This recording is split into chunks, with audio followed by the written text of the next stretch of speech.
महाराष्ट्र में पंढरीनाथ की एक परम भक्ता रहती है,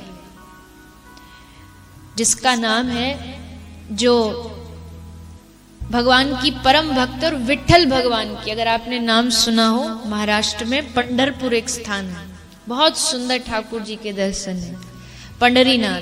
पंढरीनाथ और रुक्मणी जी दोनों विराजमान हैं। तो वहां एक भक्ता रहती थी, जैनाबाई।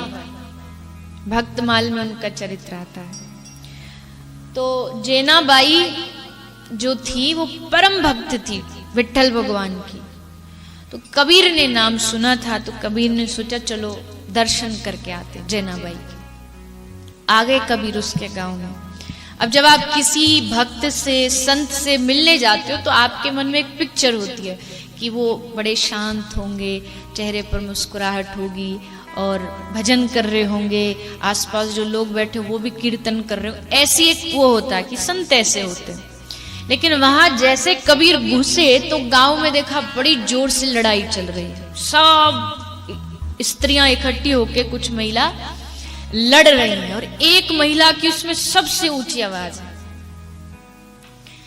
तो कबीर ने किसी से पूछा कि भैया लड़ाई क्यों हो रही है, और ये जो मैया लड़ रही है ये कौन है? तो बोले ये जैनाबाई है। कबीर बोले ये जैनाबाई है? अरे हमने इसके बारे में इतना सुना, बड़ी भक्ता है, ऐसी है वैसी, और ये लड़ रही है इतनी ऊंची ऊंची आवाज से।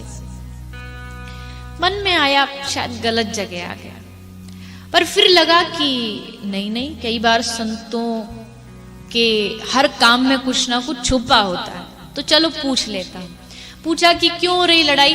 बोले जैना इसलिए लड़ रही है, वो कह रही है कि उसके कुछ कंडे हैं। कंडे समझते हैं ना, उपले, गोबर, गाय के गोबर के।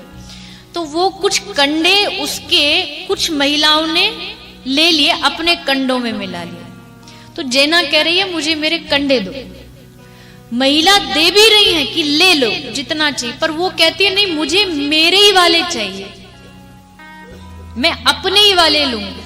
अब ये कैसे पता चले कि इसके अपने कौन से और इसके पराये दूसरी महिलाओं के कौन से? कंडों पर कोई स्टैम्प थोड़ी लगी होती है कि ये उसके ये उसके, इसलिए लड़ रहे हैं। तो कबीर उसके पास गए। कबीर ने जैना से पूछा कि तू क्यों लड़ रही है? तो उसने बताया मुझे मेरे कंडे चाहिए। तो तेरे कंडों की क्या पहचान है?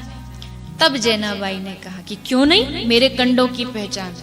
क्या पहचान है? बोले कंडे उठाओ और कान से लगाओ। जिस कंडे, जिस उपले से कान पर लगाने से तुमको विठ्ठल विठ्ठल विठ्ठल विठ्ठल सुनाई दे दे, समझ जाना वो मेरे कंडे। हद हो गई। ऐसा होता है कहीं कि निर्जीव वस्तुओं से भगवान की आवाज आए, ध्वनि आए, लेकिन भक्त है, कुछ भी कर सकता है। जिसको स्पर्श करे, जैसे पारस मणि होती है ना, लोहे को स्पर्श करती है सोना बना देती है। भक्त जिसको स्पर्श करता है उसको ही भक्त बना देता है, चाहे निर्जीव हो। तो इतिहास गवाह है। भक्तमाल कहती है, श्रीनाभा जी लिखते हैं कि जब उसके कंडों को कान से लगाया गया तो जैना के कंडों से सचमुच विठ्ठल विठ्ठल की आवाज सबने सुनी, सबने। तो भक्त के रोम रोम से भगवान नाम की ध्वनि आती है। डाउनलोड मौज।